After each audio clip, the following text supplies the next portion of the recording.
అందరికీ నమస్కారం. తెలుగు కథల సంపుటికి స్వాగతం. నేను చెప్పే కథలు కనుక మీకు నచ్చినట్లయితే తప్పకుండా లైక్ చేసి, షేర్ చేసి, సబ్స్క్రైబ్ చేసుకోండి. చందమామ కథల్లో అపాత్రదానం. ఇది జాతక కథ. మగధ రాజ్యం ఉచ్చస్థితిలో ఉన్న కాలంలో బోధిసత్వుడు ఒకప్పుడు ఆ రాజు వద్ద కోశాధికారిగా ఉండేవాడు. ఆయనకు 80 కోట్ల వరహాల సొంత ఆస్తి ఉండేది. కాశీరాజ్యంలో శ్రీవత్స అనే మరొక ధనవంతుడుండేవాడు. ఆయన 80 కోట్ల వరహాలకు పైబడిన ఆస్తిపరుడు. కోటీశ్వరులైన బోధిసత్వుడు, శ్రీవత్స ప్రాణమిత్రులు. కాలం కలిసిరాక వ్యాపారంలో విపరీతంగా నష్టపోవడంతో శ్రీవత్స పేదవాడైపోయాడు. ఆ పరిస్థితులలో అతడికి తన మిత్రుడైన బోధిసత్వుడు గుర్తుకు వచ్చాడు. శ్రీవత్స తన భార్యతో కాలినడకన బయలుదేరి మగధరాజ్యం చేరి బోధిసత్వుడిని చూడబోయాడు.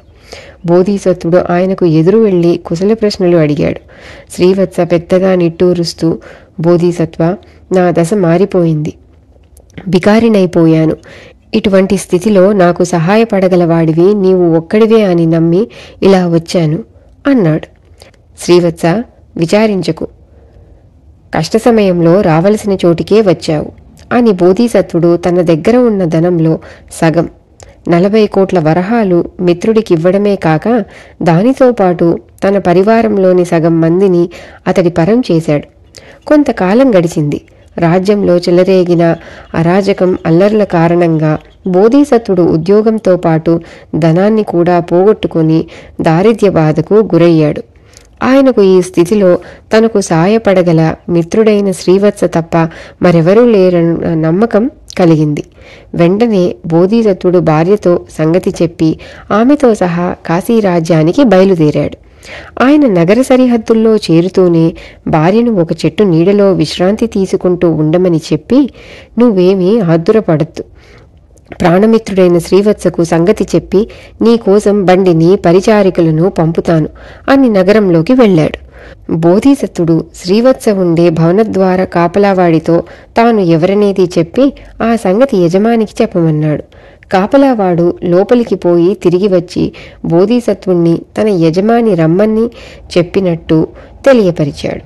శ్రీవత్స బోధిసత్వుణ్ణి యగాదిగా చూసి, ఏం పని మీద వచ్చావు అని అడిగాడు విసుగుపడుతున్నట్టు. మీ దర్శనం కోసం అంటూ బోధిసత్వుడు తలదించుకున్నాడు.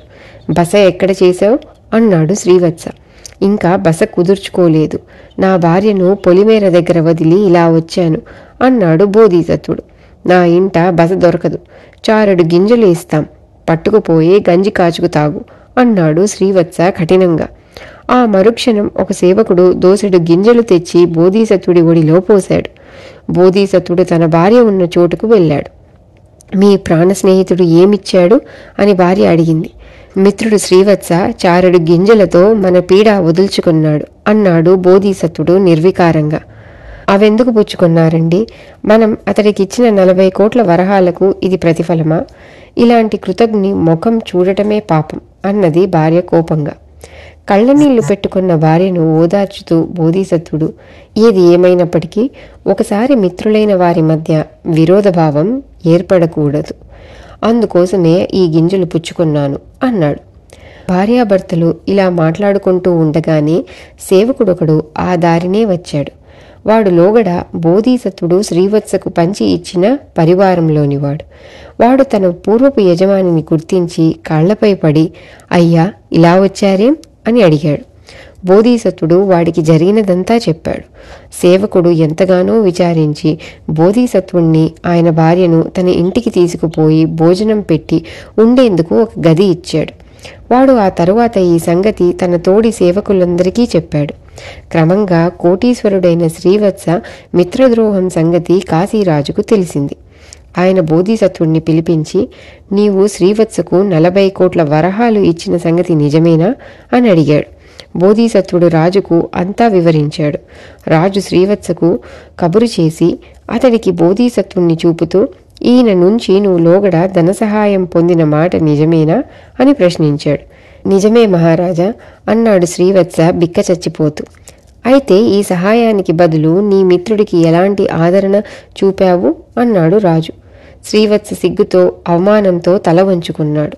రాజు తన మంత్రులతో సంప్రదించి శ్రీవత్స ఆస్తి అంతా బోధిసత్వుడి పరం చేస్తున్నట్టు తీర్పు ఇచ్చాడు. బోధిసత్వుడు రాజుతో, మహారాజా, ఇతరుల సొత్తు నాకు పూచిక పుల్ల కూడా వద్దు. నేను ఇచ్చినది నాకు తిరిగి ఇస్తే అంతే చాలు అన్నాడు. రాజు ఈ ప్రకారమే బోధిసత్వుడికి 40 కోట్ల వరహాలు శ్రీవత్స చేత ఇప్పించి బోధిసత్వుడితో అపాత్రదానం కూడని పని అన్నాడు. ఈ విధంగా బోధిసత్వుడు తిరిగి ఐశ్వర్యవంతుడై దానధర్మాలు చేస్తూ చాలా కాలం సుఖంగా జీవించాడు. ఇది కథ. తిరిగి ఇంకో చందమామ కథతో మళ్ళీ కలుద్దాం. అంతవరకు సెలవు.